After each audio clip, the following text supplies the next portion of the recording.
ओम नमो भगवते वासुदेवाय नमः। वास्तु ज्ञान गंगा चैनल पर आप सभी का स्वागत है। आज मैं आपको पुत्रदा एकादशी के बारे में जानकारी दूंगा। पुत्रदा एकादशी के कुछ ऐसे उपाय जो आपकी प्रत्येक मनोकामना पूरी करेंगे। दोस्तों, साल का बहुत बड़ा दिन आने वाला है पुत्रदा एकादशी का, और पुत्रदा एकादशी 2 दिन की पड़ रही है। 2 दिन महादुर्लभ योग बनेगा पुत्रदा एकादशी का, और अगर इन 2 दिनों में आपने भगवान की पूजा कर ली तो आपकी प्रत्येक मनोकामना पूरी हो जाएगी। जो भी अड़चनें आ रही हैं जीवन में, जो भी समस्याएं आ रही हैं, सारी दूर हो जाएंगी। अखंड सौभाग्य प्राप्ति, धन प्राप्ति, और सबसे बड़ी बात संतान प्राप्ति का सुख प्राप्त होगा। जिन दंपतियों के संतान प्राप्ति में रुकावटें आ रही हैं उनकी सारी परेशानियां, सारी व्याधियां दूर हो जाएंगी, और साथ ही साथ पैसा भी आएगा, पैसा भी भरपूर आएगा, और आपके जीवन में आ रहे सारे कष्ट दूर होंगे। आज मैं आपको भाग्यशाली राशियों के बारे के साथ साथ कुछ उपाय भी बताऊंगा, और साथ ही साथ एकादशी व्रत कब का रहने वाला है वह जानकारी भी आपको इस वीडियो के माध्यम से प्राप्त होगी। एकादशी का दिन भगवान विष्णु का दिन होता है, और सोमवार का दिन भगवान शिव का। सावन मास के सोमवार के दिन अगर पुत्रदा एकादशी पड़ती है तो यह महादुर्लभ योग माना जाता है, और इस दिन जो उपाय करते हैं वह उपाय आपकी किस्मत बदलने वाले हैं, वह उपाय आपका भाग्य लिखने वाले हैं, और वह उपाय आपकी मनोकामना पूरी करने वाले हैं। काफ़ी सालों के बाद में ऐसा दुर्लभ योग बन के तैयार होता है। देखो, इस बार 2 दिन की एकादशी पड़ रही है, तो इस दिन सुबह जल्दी स्नान करें। स्नान करने के बाद में जब स्नान कर रहे हों तो जल में गंगा जल डाल करके स्नान करें। स्नान करने के बाद में जब आप स्नान कर लें उसके बाद में भगवान लड्डू गोपाल जी को स्नान कराएं। घर में साफ सफाई का विशेष रूप से ध्यान रखें। भगवान लड्डू गोपाल जी, घर में लड्डू गोपाल जी की मूर्ति है तो उनको स्नान कराएं। अगर चित्र फोटो है आपके पास तो उन पर स्नान कराएं, जल के छींटे दें, पंचामृत के छींटे दें। स्नान कराने के बाद में भगवान को चंदन का टीका लगाएं, तुलसी दल भगवान के सामने समर्पित करें, और फल भगवान के सामने केले का फल चढ़ाएं। भगवान के सामने संकल्प करें, प्रभु आज मैं पुत्रदा एकादशी का व्रत रखूँगा, मेरी संतान की मनोकामना पूरी करें, मुझे धन प्राप्ति का आशीर्वाद दें। इस प्रकार से आपको भगवान से प्रार्थना करनी है। इससे आपकी किस्मत चमकेगी, आपका भाग्य बदलेगा, और प्रत्येक मनोकामना आपकी पूरी होगी। दोस्तों, उसके बाद में आप एकादशी कथा का श्रवण करें, और साथ ही साथ हवन कर सकते हैं। इस दिन घर में हवन जरूर करें।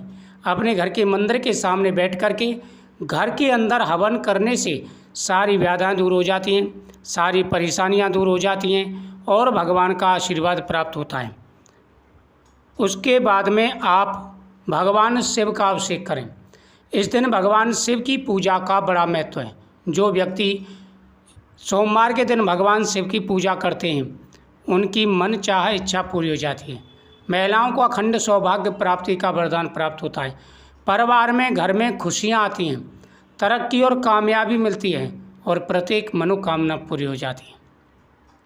यदि आपके घर में समस्याएं चल रही हैं, घर में कलेश होता है, तरक्की रुक चुकी है, घर में कोई ना कोई व्याधा लगी रहती है, परेशानियां लगी रहती हैं, तो भगवान कृष्ण के स्नान का जल और भगवान शिव के स्नान का जल दोनों मिक्स कर लें, पैरों में नहीं आना चाहिए। वह जल पूरे घर में छिड़कें, घर की सारी नकारात्मकता खत्म हो जाती है। घर में किसी भी प्रकार की नेगेटिव है, किसी भी प्रकार की परेशानी आपके घर में है, चाहे ऊपरी साया है या कोई भी परेशानी, आपकी सारी परेशानियां दूर हो जाएंगी, और घर के अंदर खुशी आएंगी। साथ ही तुलसी माता की पूजा। एकादशी के दिन तुलसी माता के सामने दीपक जलाएं, लेकिन स्पर्श ना करें। एकादशी के दिन, एकादशी और द्वादशी दोनों दिन माता के सामने दीपक जलाएं, और 1 हल्दी की गांठ, 1 रुपये का सिक्का आपको गमले में डाल देना है तुलसी के में, और दूसरे दिन वह उठाकर घर की तिजोरी में रखें। इससे खुशियाँ आती हैं, तरक्की और कामयाबी मिलती है। यदि किसी व्यक्ति का स्वास्थ्य ठीक नहीं है तो भगवान के सामने चढ़ाया गया तुलसी पत्र, भगवान के सामने जो तुलसी का पत्ता आपने चढ़ाया है वह आपको खा लेना है।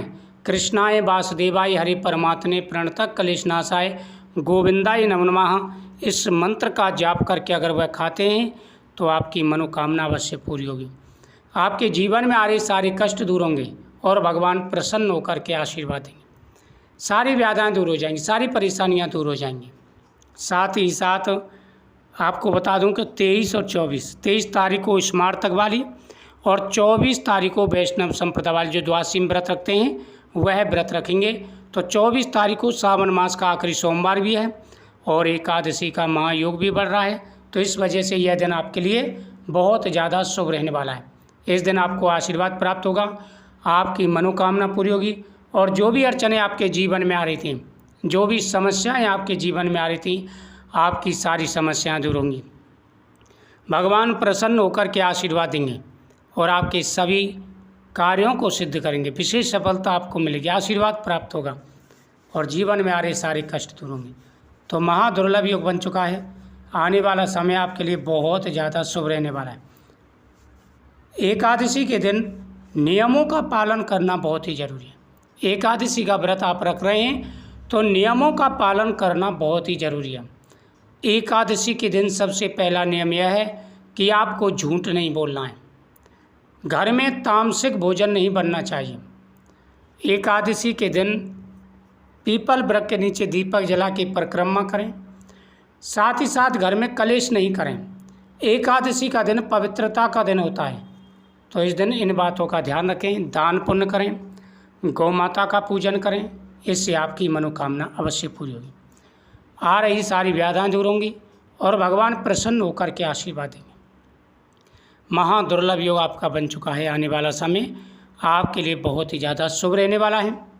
दोस्तों, इस दिन मेष राशि, वृषभ राशि, मिथुन राशि, कर्क राशि, तुला राशि, धनु राशि, मकर राशि, कुंभ राशि और मीन राशि, ये 9 राशियाँ हैं। इस दिन बहुत ही ज़्यादा भाग्यशाली और शुभ रहने वाले हैं। एकादशी के दिन व्रत रखने से संतान का सुख प्राप्त होता है। नाम के हिसाब से पुत्रदा एकादशी यानी पुत्र प्रदान करने वाली एकादशी है। इस दिन राजा ने व्रत रखा था। एक राजा था जो कि हर प्रकार का उनके सुख था, लेकिन उनके एक ही दुख था कि उनकी कोई संतान नहीं थी और इसी दुख से राजा बड़ा दुखी रहा करता था। तो राजा दुखी होकर के ऋषि मुनियों के पास गया और ऋषि मुनियों से जाकर के कहा कि ऋषिवरों, कृपया करके ऐसा कोई उपाय बताइए जिससे मेरी पुत्र की मनोकामना पूरी हो, क्योंकि मेरे पुत्र प्राप्ति नहीं हो पाई है और इससे मैं बड़ा दुखी हूँ। राजा की बात सुनकर के ऋषियों ने कहा, ये राजन, तुम्हें को पुत्रदा एकादशी का व्रत करना चाहिए, क्योंकि पुत्रदा एकादशी सभी प्रकार की मनोकामनाओं को पूरा करने वाली है। जो भी सच्चे मन से पुत्रदा एकादशी का व्रत करते हैं उनकी हर मनोकामना पूरी हो जाती है। तो राजा ने भी ऋषि मुनियों से इसकी विधि पूछी। उसके बाद में पुत्रदा एकादशी का व्रत किया और इस व्रत के प्रभाव से राजा को पुत्र की प्राप्ति हुई। तो जो भी सच्चे मन से इस व्रत को करते हैं उन्हें संतान का सुख प्राप्त होता है, धन का सुख प्राप्त होता है, अखंड सौभाग्य प्राप्ति का वरदान प्राप्त होता है और प्रत्येक मनोकामना पूरी हो जाती है। तो साल की सबसे बड़ी एकादशी है पुत्रदा एकादशी। इस दिन व्रत रखें, आपकी प्रत्येक मनोकामना पूरी होगी और जीवन में आ रहे सारे कष्ट दूर होंगे। ओम नमः शिवाय। हर हर महादेव।